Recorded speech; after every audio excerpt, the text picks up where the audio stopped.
December 5th meeting of the Planning Commission. Ms. Rydell, would you take roll? Thank you. Chair Wiscombe? Absent. Vice Chair Jordan? Here. Commissioner Campanella? Here. Commissioner Higgins? Here. Commissioner Lodge? Here. Commissioner Schwartz? Here. Commissioner Thompson? Here. Chair Wiscombe is absent. Thank you.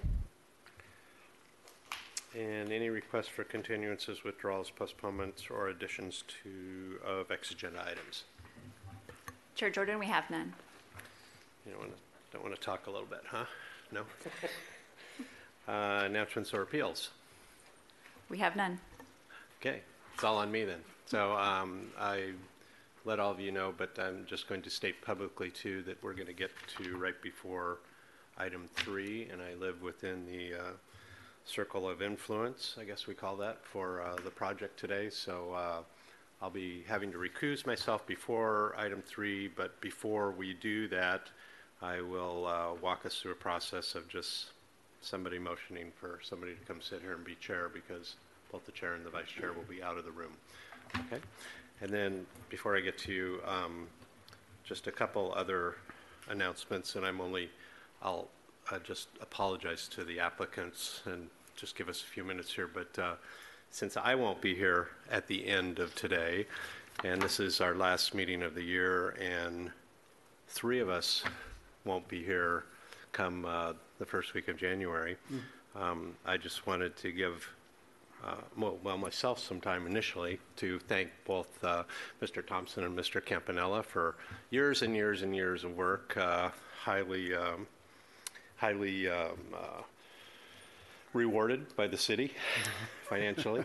But I know that I have been, I think, about the same time as Mr. Campanella, and I know all of a sudden it just seems like it's over too quick. Probably several years ago, it just seems like you've been doing it forever. And I am personally going to miss watching both of you bring your particular talents, skill sets, and perspectives to the Planning Commission, and I just wanted to say thanks. Mr. Campanella. Thank you, and thank you, Mr. Jordan. You're welcome. You're on to bigger and better things, as we know. So thank you for all your efforts and intelligence and staying direct on the spot, if I may say, in a lot of the discussions that we have, and really appreciate your professionalism and your thought process. Don't forget to keep reminding me where I began, okay? so Thank you very much. You're welcome. Sorry, I don't get to play with the lights a lot. Ms. Schwartz. Thank you very much. Also, a note of appreciation. Really, it's been an honor and quite a journey to 3 weeks of every month nearly to have a collegial relationship with, to learn from, to share with Commissioners Thompson, Jordan, and Campanella. Really going to leave a deep vacuum, a deep void in the Planning Commission's expertise and passion and dedication to, I would say, forward-looking community planning, land use planning. However, certainly with Commissioner Jordan becoming Council Member Jordan, I'm sure that we will be visiting him often. I can't wait to hear what his office hours are. I'm sure we'll be there, and he knows that we'll be continuing our conversations, and he can rely on us also for that. So with that, I'll just conclude by really sincere thanks and great deal of appreciation and pleasure serving with you all. Thank you. Okay, thanks. Okay. Nothing? Let you have an opportunity. You never want to talk. Well, I don't have a whole lot to say. It's been an interesting 12 years for me. I've always tried to work with the idea of making Santa Barbara a better place for our city, and I've tried to bring logic and common sense in the various and sundry myriad of state laws and city ordinances to bear on all these projects, but ultimately trying to respect private property rights, as you all know. So it's time for me to move on. It's time for somebody else to have a shot at it. Okay, thanks. And I'd be remiss too if I don't say this will be several of us last opportunity to work with particular staff. I think we've seen 3 sitting in in Ms. Rydell's seat, so thank you to you and the two before you. And Allison, you've been here pretty much the whole time I've been here, and just want to say thanks. So, and to our esteemed council too. So, okay, sorry for that. Just we usually do that at the end of the meeting, but everybody will be out of here, and it's just no fun. So, so we'll move on to review, consideration, and action on the minutes and the resolution. Okay. Move to approve. Second. And I would assume we're going to do both of those at the same time, no problem? Yes. Okay. Any comments or discussion? No? And all in favor? Aye. Aye. And I think I am abstaining on the 21st in the resolution as I wasn't here. So, all right, then comments from members of the public pertaining to items not on the menu. I don't see anybody, so we will move past that. And then, as I stated further, my residence is close enough to this project to have me step down and recuse myself, so I'll be doing that. And I'd entertain a motion for a replacement chair.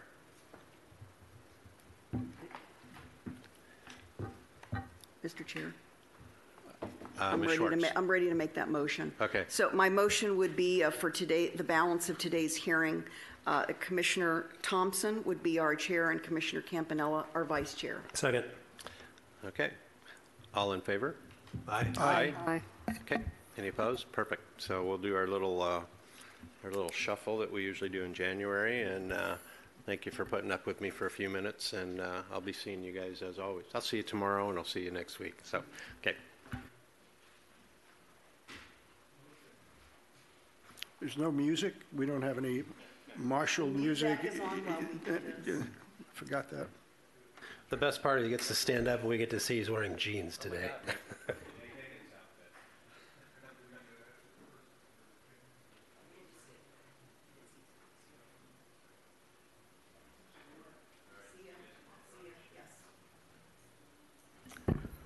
Okay, the next item on the agenda is 151 La Jolla Drive, application for a coastal development permit and staff report. Is that you, Robert? That is correct.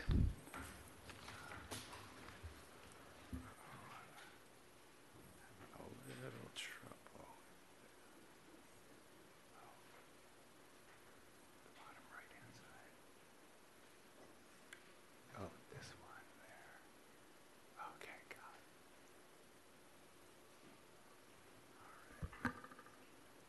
it. Okay. Chair Thompson, Commissioners, I'm Robert Dostalek, Associate Planner with the Community Development Department. And the project before you today is 151 La Jolla Drive. And the applicant proposes to install a 5.7 kilowatt rooftop solar system on an existing residence.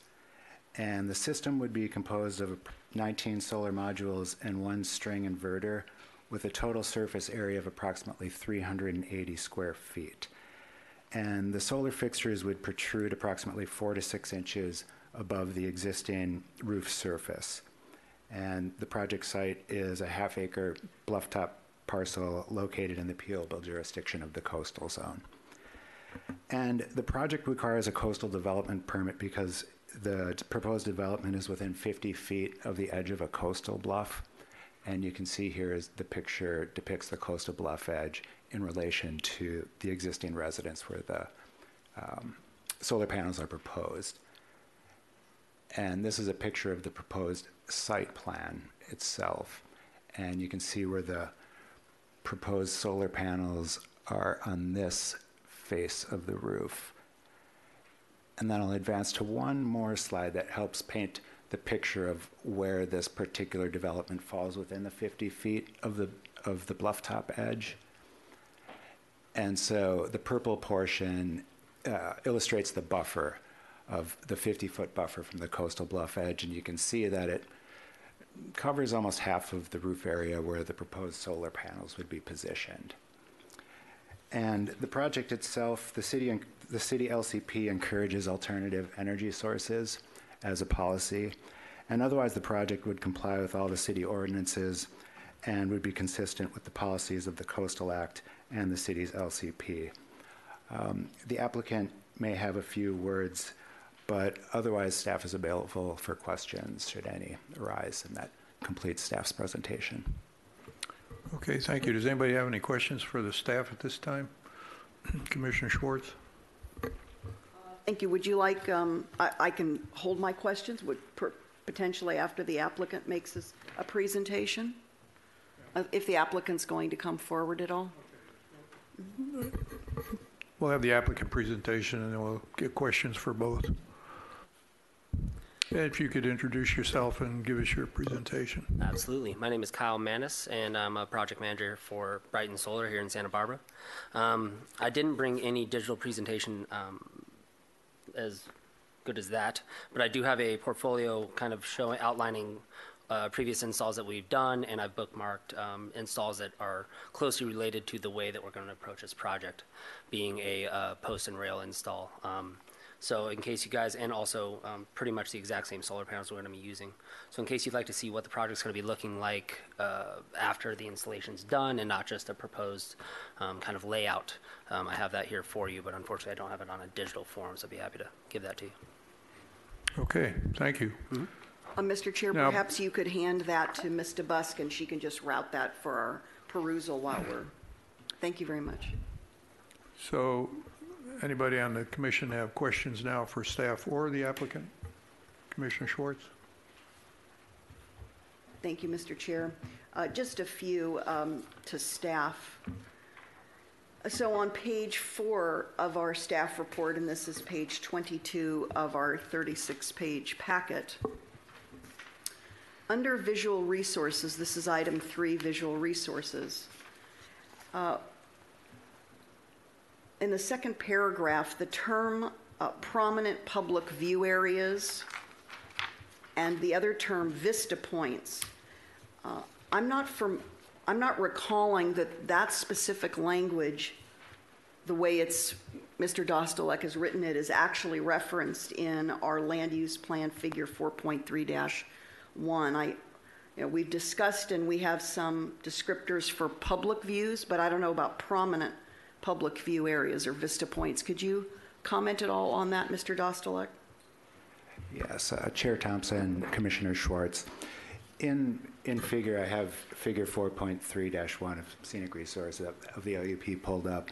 And the phrase that we use, prominent, in this context was some of the areas that are identified with the green conal areas, and those are identified as public view areas. So the word prominent were just used to indicate these ones that are specifically identified in this figure. And then also there are vista points that are indicated with the little binoculars as well. I would just suggest, I think, probably not of significance today or significant relevance, but we've had many other projects and just going forward where there can be a great deal of kind of pressing or inquiry into exactly how this is defined vis-a-vis compliance of a project with this particular land use plan section. So I think we want to be as tight in our definitions as possible, just for future reference. And then my other question, the next section is environmental review on that same page of the staff report. So I was curious if you have any thoughts about what if this were a historic resource or hazardous waste site, and from the way you've written this section, we don't have to consider those today, but what if this single-family residence was a historic resource? How would that affect permitting of solar panels? Just in brief. Sure. Chair Thompson, Commissioner Schwartz. So those particular items that were specified there are exceptions to exemptions, and a solar panel being installed on a historic resource, for example, would be evaluated by our city's urban historian, and it may or may not have a significant bearing on a historic resource, depending on the extent or what level of historic or the historic nature of the resource itself. Sensitivity and whatnot. Correct. Maybe Secretary of Interior Standards, there's probably something like. Okay, and then what about hazardous waste site? I mean, a number of us have asked, for example, over years, why our desal plant doesn't have, and the public has asked about that, why we don't have some environmentally sustainable or superior products there, including solar. So is it that we couldn't put, and that was found to be hazardous and that soil had to be remediated when it was renovated? Maybe you recall that.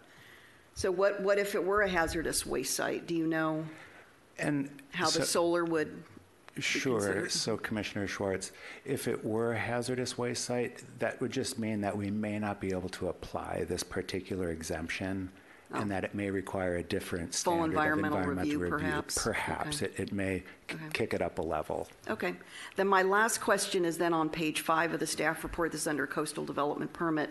And I noticed, and I mentioned this to Ms. DeBusk, that in item number 2, that's the second paragraph, this project is consistent with, and the word all is mentioned 3 times, all applicable policies, all implementing guidelines, all provisions of the code, et cetera. Now, are you stating this because it just so happens that it is consistent with all of these, or is all, or I should say are all, required in making the findings under this, for this CDP? Is that a clear question? I'm trying to think It of how to is. phrase it clearly.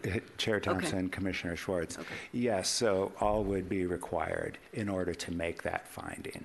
I see. Okay, I think that's it. Thank you very much. Okay, Commissioner Higgins. For staff, so how far away could this project have distanced itself from a CDP if it were designed differently? Or is there, I guess the question is, it seems to me that this is a much higher level of discretion for something that's, otherwise encouraged in our code or at the state level. So exposing the applicant to the risk of an appeal and then to the Coastal Commission, it seems like, I'm just curious, at what level did you try to work around the code to find an exemption, or if it were designed another way, could it have been exempt? For example, and I was just seeing online, there are some roofing materials now that can be replaced with solar like for like, and that's the roof. Would that have been an exemption? Yes, Chair Thompson, Commissioner Higgins, the way that they would be able to qualify for an exemption would be to be greater than 50 feet from the bluff edge, which I believe you understand. But I also may defer to the applicant too, because I think there was a level of strategy in terms of positioning them on this particular roof face. Absolutely. So if you can tell there, she has essentially 2 facing roofs. She's got a north and eastern facing roofs as well as south and western facing roofs. For solar production here in Santa Barbara, being in our geological location, we are always going to try and put those panels on those south facing roofs in order for the customer to get, or the applicant, the customer to get the biggest return on their investment. I mean, this is a large, substantial investment in their home, and so we always try to keep their, best them in mind when we're designing our solar system. Or ground mounted? Again, ground mount, a lot of people have hesitation because of the aesthetics of a ground mount. Sure, but that would have been exempt from the, If we potentially were if it was able to farther do, than there's no 50. place on their property that would be outside of that 50-foot buffer edge for us to do a ground mount, unfortunately. But for instance, that other property to the left, if we did it in their driveway, for instance, Okay. possibly. All right, thank you. Yeah. Any other questions for the staff or applicant? Commissioner Campanella? Yeah, for the applicant, please. The orientation that you showed, that we saw on site when we took the visit is a good orientation for this. And then 19 panels compared to what we saw in the book. 19 panels seems to be a pretty good size array that you were able to accomplish. in this Absolutely. particular- Yeah, so this customer in particular has some energy draws that are not necessarily consistent with most of the housing in Santa Barbara, including 2 HVAC systems as well as an electric hot tub. So when you start to add those electrical loads, we intend to increase and offset as much of the electricity as possible. This system right here is designed to offset about 100% of her energy usage. And so it's within our normal scope. Most of our projects, single residential dwellings are going to be in between 10 to 20 panels.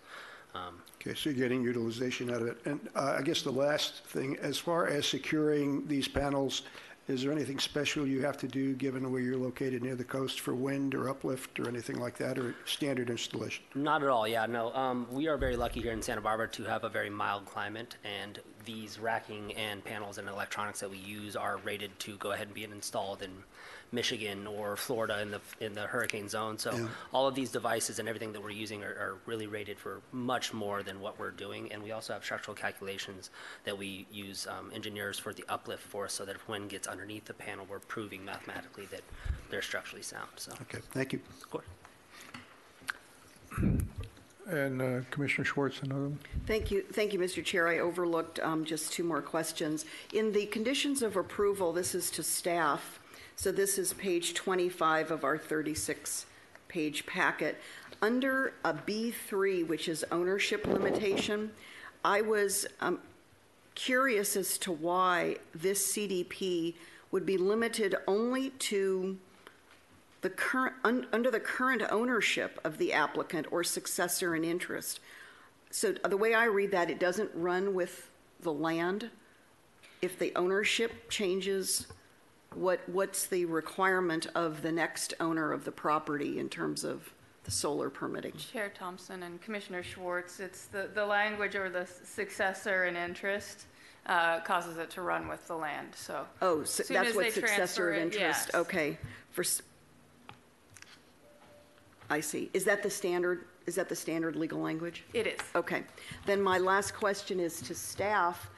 In the applicant's letter, so this is now page 32 of our 36-page packet, the applicant makes a statement that I'm not sure they're aware they don't need to make, but I just want to make sure for the record. So on the second page, that's, again, page 32 of 36, the proposed project will be located on a single-family dwelling unit. Therefore, the inclusionary housing ordinance does not apply. And Ms. Dubusky and I had a brief exchange about this, but in that the project is not proposing new residential development, was the applicant directed to include that in their letter, or is that maybe misinformation on their part in terms of why they included that?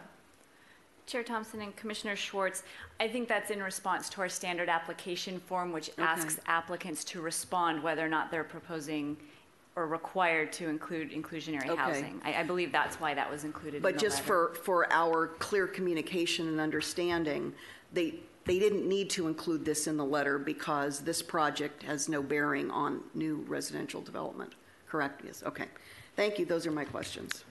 Okay, any more questions from the commission? I'll open up public comments. We have no one coming forward for public comments. Allison, did we get any written correspondence? No? Madam Chair, we did not. Okay, we'll close the public comments and bring it back to the commission for discussion and a motion at the appropriate time. And Commissioner Lodge. Thank you, Mr. Chair.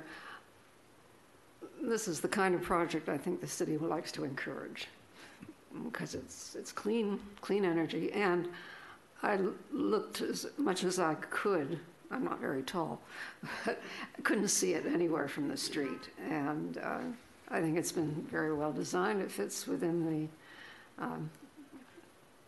it requires the coastal development permit because it is within the existing setback, but there isn't any other solution for it. So I would move to approve the project, making the findings on page 5, the coastal development permit, and adopting the conditions of approval. Second? Okay, Commissioner Schwartz.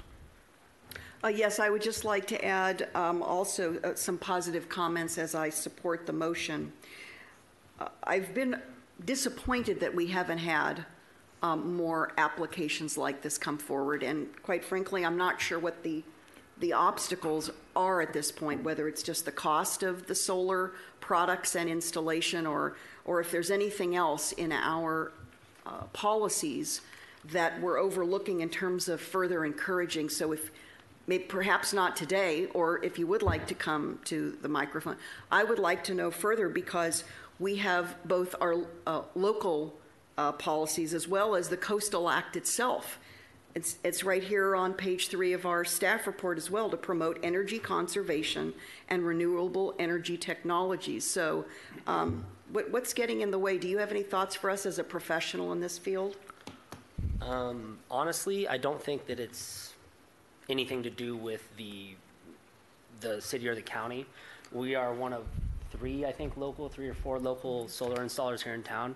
We are booked out till next April right now. There's an exorbitant amount of work out there, and people are working towards it. The price of solar has become more attainable, and the banking and financing institutions are starting to adjust the way they approach it, so there are dedicated loan networks for people who want to buy solar. So I think the system's starting to catch up with it, but right now the demand is outweighing our ability to install as quickly as possible. Well, We're that's doing encouraging. 3 to 4 jobs a week, in 4 different jurisdictions, including Ventura, Solvang, Goleta, you guys, and then county as well. So I think that right now I think there are a lot of it. I think that there aren't a lot of companies in town that can absorb a lot of that load. And then also every single company is struggling with actually finding qualified workers. Solar is a newer technology. It's a newer So we have trade. a labor force issue as well. A labor force issue is a huge issue for us, especially because the entry-level wages or the common wage for a solar installer is not a lot, and it's very difficult to live in this town on that wage. So we're using people from Ventura and Oxnard, Santa Maria installers, but the commute, we've noticed, tends to burn them out within 9 months, the commute and the traffic. So, we looked into actually having them bust up from Santa Maria and Oxnard and stuff like that, and we're looking for solutions to get more installers, but unfortunately, that seems to be our big roadblock right now. We have the work, we're just having a hard time finding people who are capable of doing it and who want to live here in this town and be able to do it. Well, thank you so much for that, that feedback and that insight. So Commissioner Schwartz, was that a second? Oh, yes, I thought I incorporated that. I thought I said, Okay. yes, I'm going to support. Well, no, we already had a second, I believe. And so Commissioner I didn't hear Campanella you. seconded it. I did not hear you. Yeah, so then I was Okay. supporting the motion and then furthering with my comments. Okay, Thank you. any further discussion? Okay, all in favor? Aye. Any opposed? Okay, motion carries. 10-day appealable to the city council. Congratulations, you can start putting the panels on this afternoon if you want. Allison. Wait 10 days. Yeah, you need to wait. That's true. Okay, committee and liaison reports. I guess we don't have a staff hearing officer liaison report because the staff hearing officer liaison has departed the room. Any other committee and liaison reports? Commissioner Lodge. Thank you, Mr. Chair. I just thought I would report on some of the things that are happening. The Historic Landmarks Commission, some months ago, a proposal came before the commission for 801 State Street to go up a floor and to build 2 luxury rental units up over what used to be the Brat House. This is a structure of merit, a building that goes back to 1925. They came in and made that application, and then they came in again on November 27th to the HLC, and now they want to build 14 hotel rooms.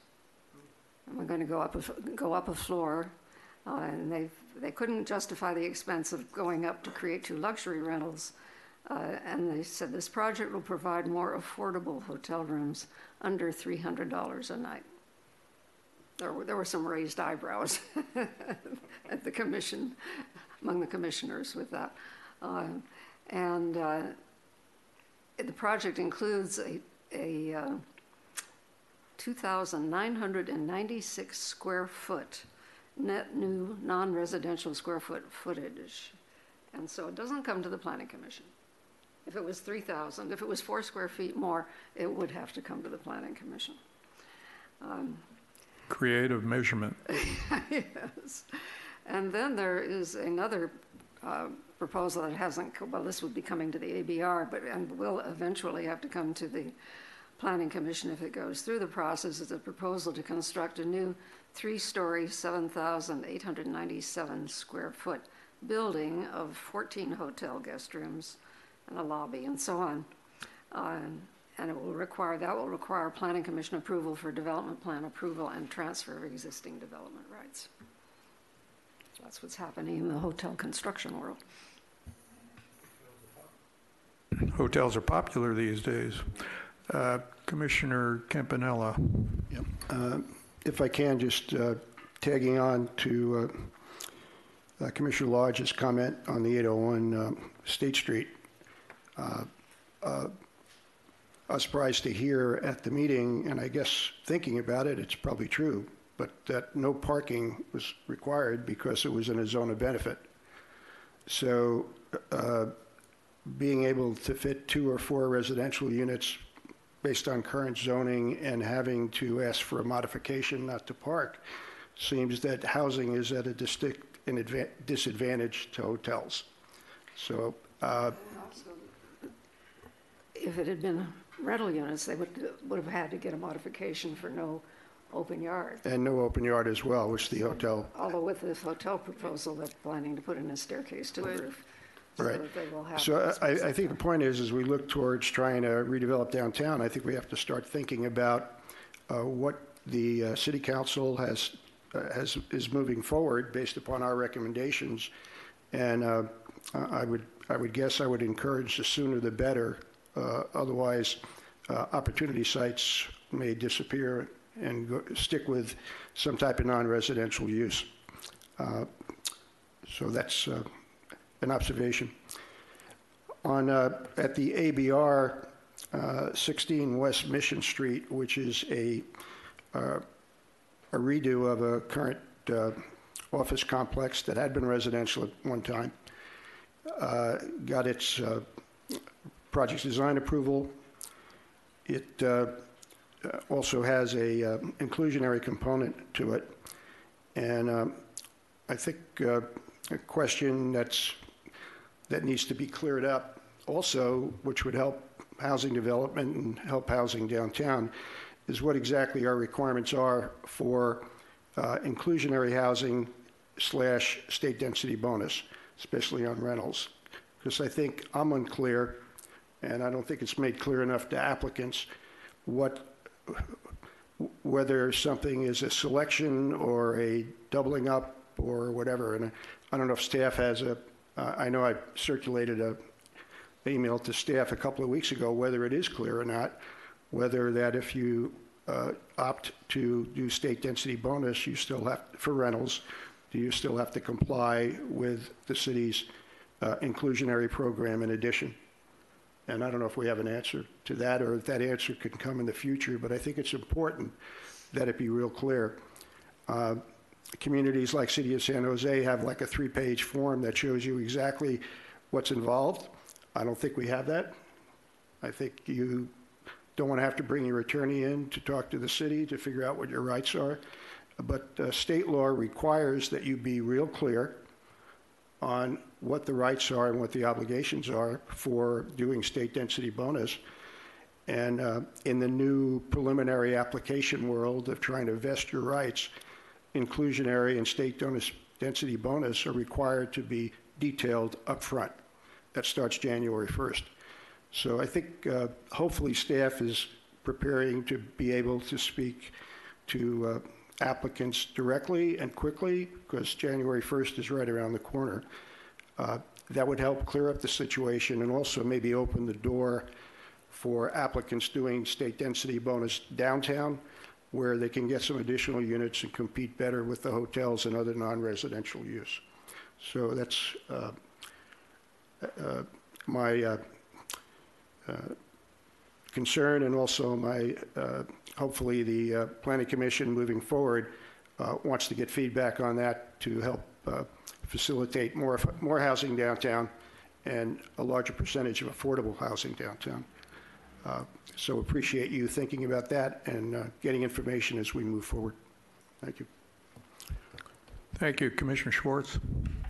Thank you. Tomorrow, Commissioner Campanella and I think you're available, Commissioner Campanella, we have what hopefully will be our final residential objective design standards meeting with staff and our assistant city attorney. Just as a point of reference, again, as a reminder, this working group from Planning Commission, Historic Landmarks Commission, Architectural Board of Review, and staff came out of a requirement of Senate Bill 35, along with amendments made to a state law called the Housing Accountability Act, that we move from sort of qualitative guidelines to objective standards as projects are reviewed. Now, I'm pleased to say that I think we're accelerating our work such that later this month, our working group is going to jointly meet with the American Institute of Architects Santa Barbara chapter, their advocacy group, to get their feedback on our work product thus far so that we can coalesce and start to move this through the decision-making bodies as of hopefully January, February. The sooner we can put objective standards in place, I think the easier it will be for all of the decision-making bodies to use the same set of criterion in reviewing and considering approval of projects. So it's been a long haul. I want to acknowledge, even though she's not in the chambers today, that Rosie Dicey has been our planning lead, but I know that I've been working closely with the city attorney's office, and we'll miss Commissioner Campanella being on our working group, but hopefully we'll wrap this up very soon. And although who knows, he may have to come to public comment and give us 2 minutes of feedback on how we're doing in the 3 minutes. Well, okay, you can bring someone to donate their time to you as well. So with that, that's my update on the Residential Objective Design Standards Working Group. Thank you. Okay, any other comments?